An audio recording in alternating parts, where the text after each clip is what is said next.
And according to John 19, at this very moment of the death, right before he cried out, he said these three words, "It is finished." And he cried out, and his heart bursted in the sorrow.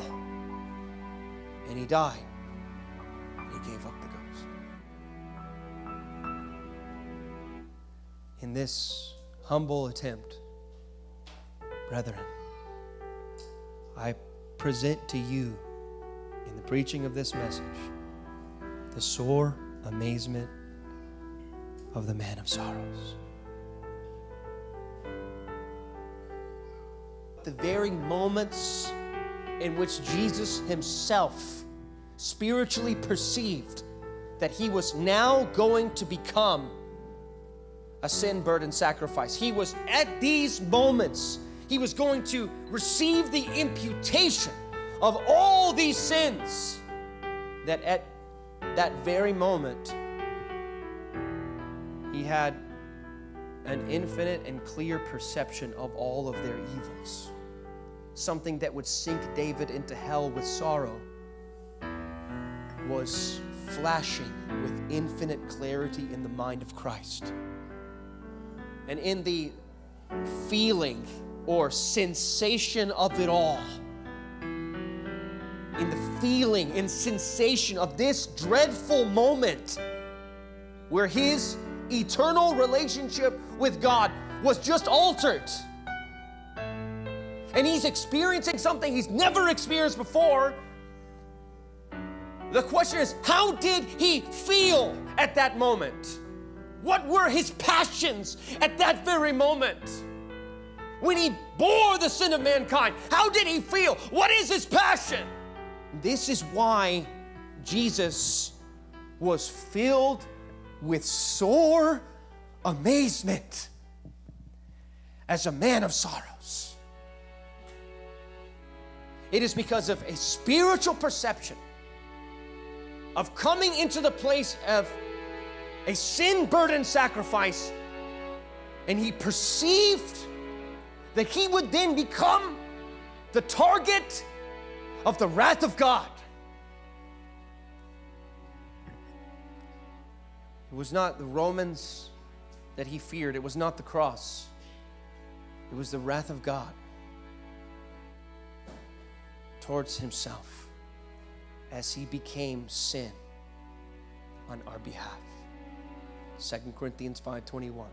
He made him who knew no sin become sin on our behalf, that we might become the righteousness of God in him.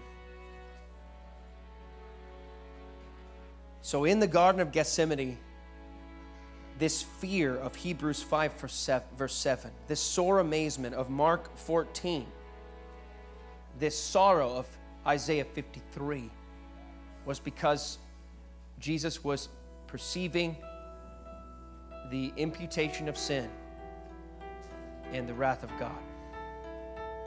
And over those next hours leading up to the cross, he would walk through a stormy tempest of divine wrath with omniscient clarity and presence of mind, and feel sorrow that no man has ever felt, because he loves the Father. He loves the Father with an infinite love, with an unwavering devotion, with a sense of cherishing the Father and his relationship with the Father in a love that is beyond comprehension.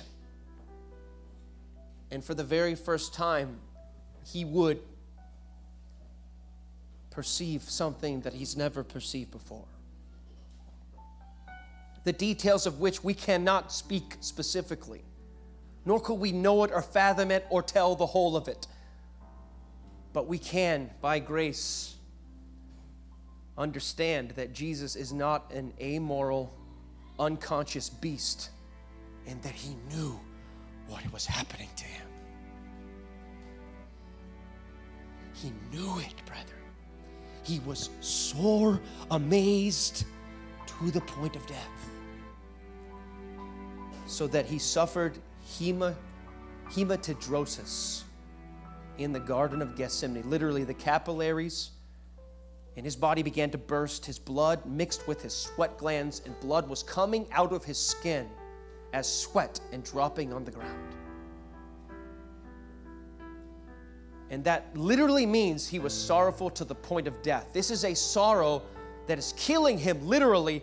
I believe this prayer of salvation, as he was coming into subjection to the will of God, in Hebrews chapter 5, verse 7, this prayer of salvation that he made, it says, who in the days of his flesh, when he offered up prayers and supplications with strong crying and tears unto him that's able to save him from death, and was heard in that he feared. I believe this is talking about when the Lord Jesus as a man was brought to the brink and past the threshold of what amount of sorrow a mortal man could endure in the Garden of Gethsemane.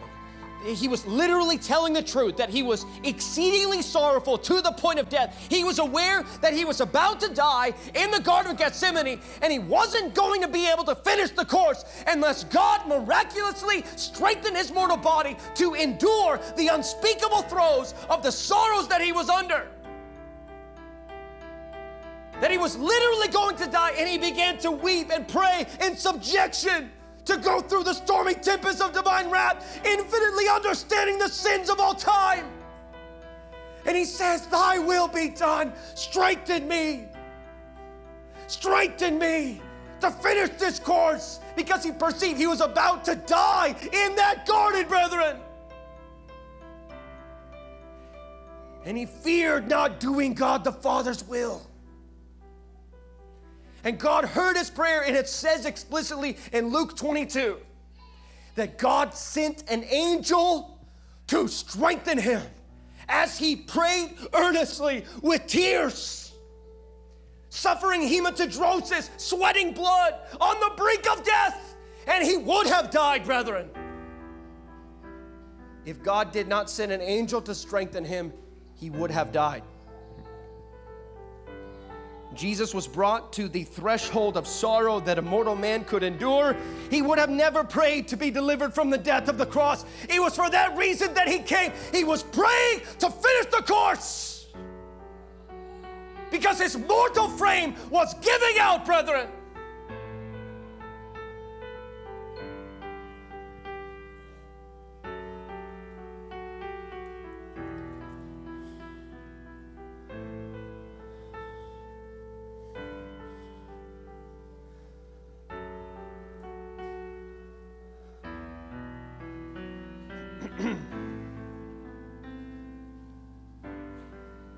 And the sorrow that he was facing up to in the garden